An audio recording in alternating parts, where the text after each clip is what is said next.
Дүйнөдө климаттык мигранттардын саны өсүүдө. Бишкектеги ыштын айнаны шаарды таштап качкандар жыл сайын көбөйүп жатат. Пульмонолог диагноз койду, бронхиальный астма деп. Анын себеби эмне десем, ушул смог деди да. Анын врач айтты, ушул сырт жакка көчсөң жакшы болот эле, ушул шаардын айыл жергесине депчи. Анан кийин ошондон кийин дароо жер издеп баштадык. Климаттын өзгөрүүсү мурда прогноздолгон сценарийлердин чегинен чыгып, күтүлбөгөн олуттуу кесипеттерге алып келүүдө. Ал арада Трамптын бийликке келиши менен климаттык саясат дагы өзгөрүп жатат. Американын Париж келишиминен чыгуусу Кыргызстан сыяктуу өнүгүп келе жаткан өлкөлөрдүн жашыл каражатка жетүүсүн чектейт. Кыргызстанда жашыл технологияларды ийгиликтүү ишке ашыруу комплекстүү мамилени талап кылат. Мамлекет жеке сектор менен тыгыз иштешкенде гана ийгиликке жетүүгө болоорун өнүккөн өлкөлөрдүн тажрыйбасы тастыктап келет. Швейцарияда өкмөт оюндун шарттарын гана аныктайт. Ал эми оюнду толугу менен жеке сектор жүргүзөт. Кыргызстанда дагы жашыл экономикага өтүү процессин алдыга сүйрөп кете турган калыптанган ишкерлердин катмары бар. Капитал командасы алдыда климат темасына сереп салат, биз менен болуңуз. Борбор Азия мамлекеттеринин баш калааларын ыш каптап, дүйнөдөгү кир шаарлардын рейтингинде биринчиликтен түшпөй келишет. Кыргыз өкмөтү болсо ыш маселесин чечүүнүн ордуна абанын тазалыгын өлчөгөн датчиктерге ишеним көрсөтпөй, айрым жабдууларды өчүрүп дагы салды. Азыр Бишкек дүйнөдөгү эң кирдеген шаарлардын 5-тигинде. Эл аралык изилдөөлөргө ылайык Бишкектеги смогтун негизги себептери төмөнкүлөрдү камтыйт. Жеке сектордон чыккан түтүн, эски автоунаалар жана катализаторсуз транспорт, ТЭЦтен чыккан түтүн, табигый чаң, өнөр жай объектилери. Климаттын өзгөрүүсү мурда прогноздолгон сценарийлердин чегинен чыгып, күтүлбөгөн олуттуу кесипеттерге алып келүүдө. Калифорния сыяктуу айрым аймактар ысыктан өртөнүп жатса, кээ бир региондорго болуп көрбөгөндөй катуу сук түшүүдө. Айрым аймактар адам жашоого ыңгайсыз абалга келип, кесипетинде дүйнөдө климаттык миграция агымы күч алууда. Эл аралык миграция уюмунун маалыматы боюнча 2023-жылы дүйнөдө 26 миллиондон ашуун адам аба ырайынын катаалдыгына байланыштуу үй жайын таштап кетүүгө аргасыз болгон. Дүйнөлүк банктын прогнозу боюнча 2050-жылга карата дүйнөдөгү климаттык мигранттардын саны 216 миллион кишиге жетет. Ал эми Борбор Азияда 5 миллион климаттык мигранттар жер которууга аргасыз болот. Азыр эле Борбор Азиянын өлкөлөрүнүн баш кала тургундары түтүндөн дем ала албай, шаардан чыгып кетүүгө аргасыз болууда. Айрыкча Бишкек жана Алматы шаарларындагы абал жан кейтирлик. Дүйнөлүк саламаттык уюмунун маалыматы боюнча дүйнөдө жыл сайын 7 миллион адам Ереван айынан эртелей өлүмгө дуушар болот. Бишкектеги ыштын айынан ооруп шаарды таштап качкандар жыл сайын көбөйүүдө. 2021-жылы ошол келинчегиме пульмонолог диагноз койду, бронхиальный астма деп. Анын себеби эмне десем, ушул смог деди да. Жөтөл токтобой, мындай курак жөтөл болот да. Кечинде даже думчугуп баштады да.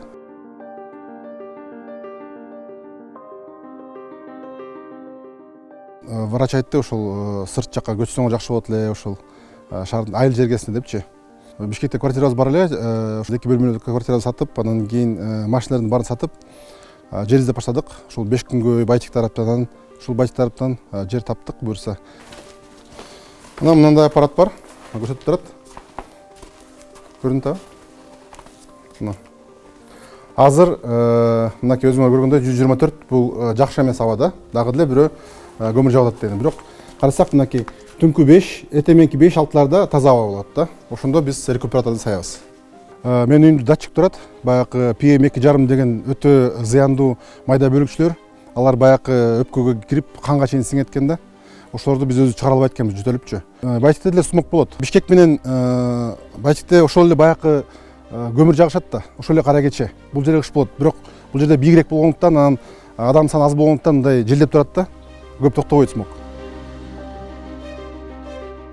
Келген жашап баштагандан кийин эле уже дароо жөтөлү токтоду. Баламдыкы дагы, кызымдыкы дагы, кичинекей кызымдыкы, келинчегимки дагы. Анан кийин врач өзү чалып издеп баштады биздичи. Эмне болдуңар, эмне келбей калдыңар, мен силерди учет койгом депчи. Анан биз айттык, ошол бизде болду, токтоду. Андай проблема жок уже деп. Мына өзүңөр көргөндөй бизде мына ышты көрүп жатасыңар, мына Бишкектен баштап тиги Вайнатонов, азыр Кожомкул, Новопавловка, Кара-Балтага чейин кетип турат да ышчы. Анан кийин бул биздин тоо, Боз Бөлтөк деген. Ушул тоо бизди сактап турат да. Биз мисалы үчүн 1150 деңгээлде турсак метр менен, Бишкек 800-900 метрде да, биз 300 метр бийик турабыз. Ошого жараша бизде мындай аба чуркап мындай көп ыш токтобойт да. Бирок бул деле проблема бар. Анткени сол жакта мына көзгө көргөндөй кирпич заводдор бар да. 5-6 кирпич завод бар. Жакында эле 4-өсүн жабат деди. Эми ушулар дагы ыш берет да, баягы майда бөлчүлөрдү берет. Ошол себептен ушул заводдорду жабыш керек. Бул эми кирпичный заводдор шаарга жакын эмес, мындай айылга жакын эмес, мындай сыртта болуш керек да. Анан кийин өтө эле жакын жерде мындай кирпич чыгарам болбойт да, кыш чыгарганча. Анткени эң эле кымбат бизде байлык бул таза аба да. Анан кийинкиси бул таза суу. Климаттык миграция деген бул ушул биздин кылымдын актуалдуу темасы болуп жатат. Мисалы үчүн Бишкекте деле жайкы температуралар 40ка жетип жатат да. Бул барган сайын күчөйт. Жылына абанын температурасы 1-1,5 градуска чейин көбөйүп баратат да. Ошол себептен баягы ысыктан качып дегендей биз тоо жакка качат экенбиз. Ошол жайында Бишкекте мисалы үчүн ысык өтө элечи, салкын жер жүрбөйт. А кышында болсо ыш. Демек Бишкек мындай өтө коптоп алды да. Ушул себептен бардык тең көчүп кетишат Бишкектен. Негизи Бишкекте эмес, чоң шаарлардан.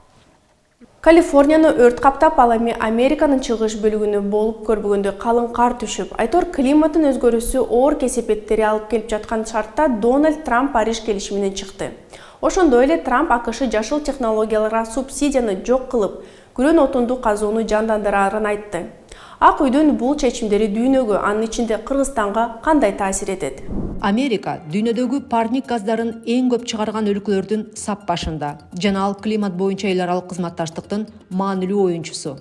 АКШнын бул кадамы глобалдык биримдикти алсыздандырат жана башка өлкөлөрдү ушундай кадамга шыктандырышы мүмкүн. Кыргызстан парник газын эң аз чыгарган өлкөлөрдөн, бирок ал климаттын өзгөрүшүнө абдан сезимтал. Трамптын саясаты парник газдарынын глобалдык чыгарылышын күчөтүп, кесепетинде кургакчылык, сел, токой өрттөрү сыяктуу экстремалдык климаттык кубулуштар күчөйт жана мунун азабын алды менен Кыргызстан сыяктуу өлкөлөр тартат. Америка Париж келишиминен чыгуу менен өнүгүп келе жаткан өлкөлөргө берилген каржылык жардамды дагы жокко чыгарып жатат. Демек Кыргызстанда дагы климаттык долбоорлорду каржылоо көлөмү азайышы мүмкүн. Андыктан Кыргызстан башка жабыркаган өлкөлөр сыяктуу эле эл аралык кызматташтыкка активдүү катышып, климаттын өзгөрүшүнө ыңгайлашуу жана жашыл энергетиканы өнүктүрүү боюнча өз алдынча кадамдарды жасашы керек. Айтылгандай, азыр Кыргыз өкмөтү ички ресурстарга басым жасап, жеке сектор менен тыгыз кызматташуусу шарт. Жашыл технологияларды жана чечимдерди жайылтуудагы лидер өлкөлөрдүн бири Швейцария бул багытта алгылыктуу ийгиликке жеке тармак менен болгон такай кызматташтыктын аркасында жетип келет. Чындыгында Швейцария жашыл экономика, климаттык өзгөрүүлөрдүн кесепеттерин жумшартуу багытында иш алып барып келген дүйнөлүк лидер өлкөлөрдүн сапашында турат. Муну менен катар Швейцария Кыргызстандын дагы жашыл экономикага өтүү ниетин, аракеттерин колдоп келген ири өнөктөш өлкөлөрдүн бири. Мына ушул Кыргызстандын жашыл экономикага өтүү процесстериндеги оош кыйыштар, тобокелчиликтер, кыйынчылыктар жана аны чечүүнүн жолдору жана эң негизгиси бул багытта жеке сектор менен кызматташуунун мааниси, жеке сектордун ролу туурасында. Айрыкча мына ушул Швейцариянын жеке тармак менен иш алып баруусундагы үлгүлүү кейстери жөнүндө сөз кылуу үчүн Швейцариянын Кыргызстандагы элчилигинин экономикалык өнүгүү бөлүмүнүн башчысы Рино Виню мырзаны студияга чакырганбыз. Анда алгач сөздү ушул Кыргызстандын экономикалык, жашыл экономикалык потенциалы жөнүндө баштасак. I think it's pretty clear there is a huge potential. If you just travel throughout the country, you can really see. Look at the beautiful landscapes. Кыргызстан эбегейсиз чоң потенциалга ээ экенин айтпаса дагы белгилүү го дейм. Өлкөнүн туш тарабын кыдырып саякатка чыксак, муну өз көзүң менен көрөсүң. Кыргызстанда укмуштуудай табигый көп түрдүүлүк бар. Мисалы, бир эле Ысык көлдө канаттуулардын канча түрү бар экенин билесизби? Чынында муну эч ким деле билбейт. 150дөн ашуун. Бул Кыргызстандагы био көп түрдүүлүктү тастыктаган бир гана кичинекей мисал жана адамдар буга анча маани бере бербейт. Андыктан Кыргызстандын потенциалы толук ачылып, толук колдонула элек деп айта алам. Ошондуктан биз өз салымыбызды кошууга кызыктарбыз. Айтайын дегеним, тоолуу Кыргызстан үчүн жашыл экономикага өтүү абдан маанилүү. Ошол эле учурда бул чоң чакырык. Албетте бир эле Кыргызстан үчүн эмес, баардык өлкөлөр. Анын ичинде Швейцария үчүн дагы бул чакырык. Швейцариянын бул багыттагы тажрыйбасы Кыргызстан үчүн пайдалуу болот деп үмүттөнөм. Анткени биз көп нерсени өздөштүрдүк. Бизде экспертиза бар. Мисалы, Швейцария өкмөтү таза, жашыл технологиялар тармагын колдоп келет. Андыктан бул багытта Кыргызстан мыкты чечимдерди таба алат. Аны менен катар биз каталарды дагы кетирдик. Мисалы, туризм тармагында биз туристтердин санын көбөйтүүгө эле басым жасай берип, жаратылышка зыян келтирип алган жагдайлар болду. Кыргызстан Швейцариянын ошол эле Германиянын тажрыйбасына таянып, кыска убакыт ичинде чоң секирик жасай алат деп үмүттөнөм. Биздин кызматташтык ушуга багытталган. In a dynamic way, to learn from the experiences in progress in Switzerland and in this case also in Germany and the EU. Рино мырза, сиз азыр жакшы бир нерсени айтып өттүңүз.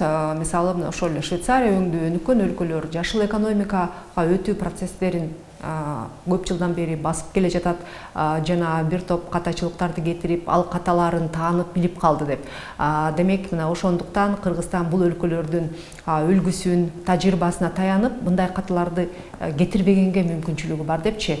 Мына ушул Швейцариянын жашыл саясат багыты туурасында кененирээк сөз кылсаңыз. I can take the example of Switzerland. What is the policy of Switzerland in green economy? Албетте, мен Швейцарияны жашыл экономика багытындагы саясатынан айрым мисалдарды келтире алам. Бул алды менен чакырык. 2025 жылга чейин парник газдарын бөлүп чыгарууну нөлгө түшүрөбүз деген биздин чоң амбиция бар. Бул амбицияны ишке ашыруу процесси бир нече катмардан турат. Алды менен бул каржылык стимулдар. Бул балким компаниялардын парник газын аз чыгарууга, жаратылыш ресурстарын аз колдонууга шыктандырган салыктык жеңилдиктер болушу мүмкүн. Ошондой эле Швейцария жашыл баалуу кагаздар сыяктуу финансылык механизмдерди өнүктүрөт жана бизнес тарабынан мыкты жашыл чечимдерге гранттык колдоо дагы берет. Муну менен катар жашыл экономика багытында билим берүүнү, илимий ачылыштарды дагы финансылык колдоо зарыл. Анан дагы өтө маанилүү, бирок аз сөз болгон нерсе бул нормативдик база. Өкмөт оюндун шарттарын аныктап, андан кийин бизнестин инновацияларды жаратуусуна шарт түзүшү керек. The government should really set the scene and then let the private sector innovate. Мен жана сөздүн башында айтканда, Швейцария мына ошол Кыргызстандын жашыл экономикага өтүү процесстерин көп жылдан бери колдоп, алдыга сүйрөп келген.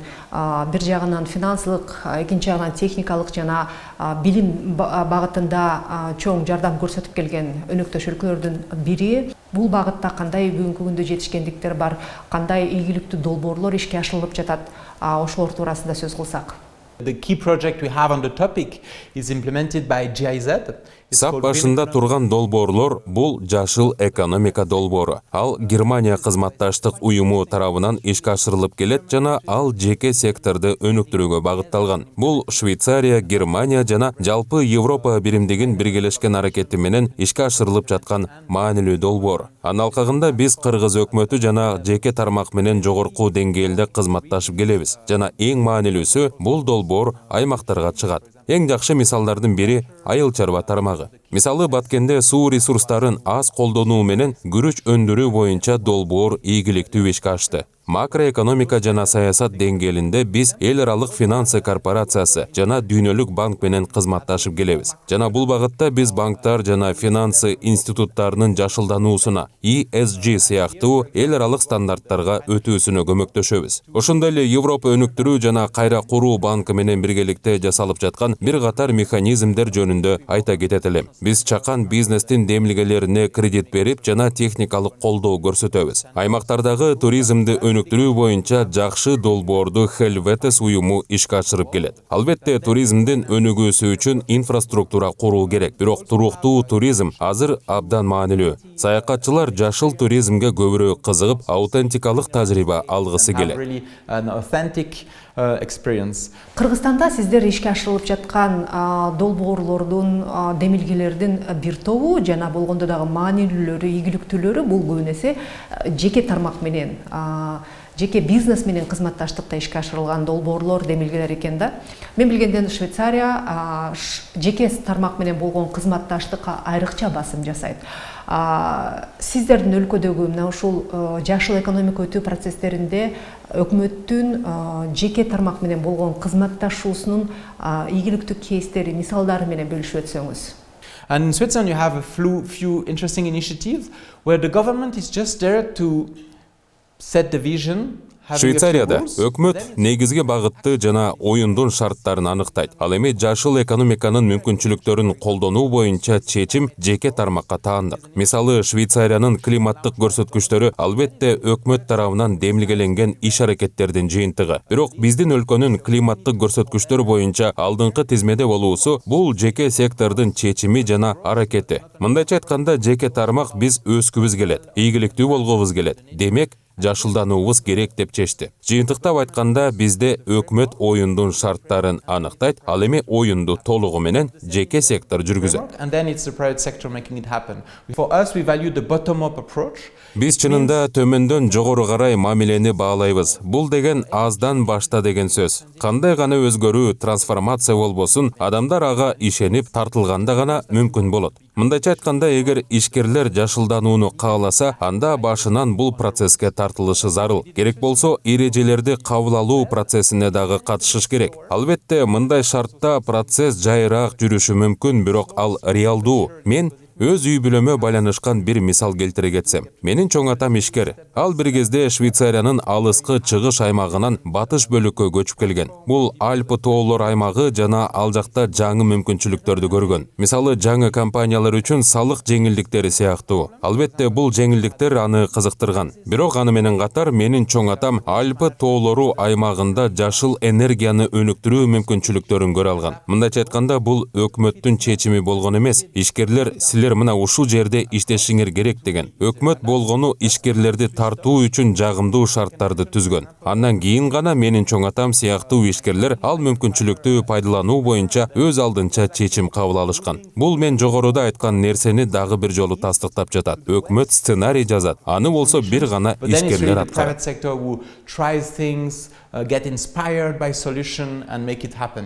Ооба, чынында эми бул багытта жеке тармак драйвер экени талашсыз, жана аны силердин өлкө сыяктуу өнүккөн өлкөлөрдө мисалы бекем тастыктап жатат.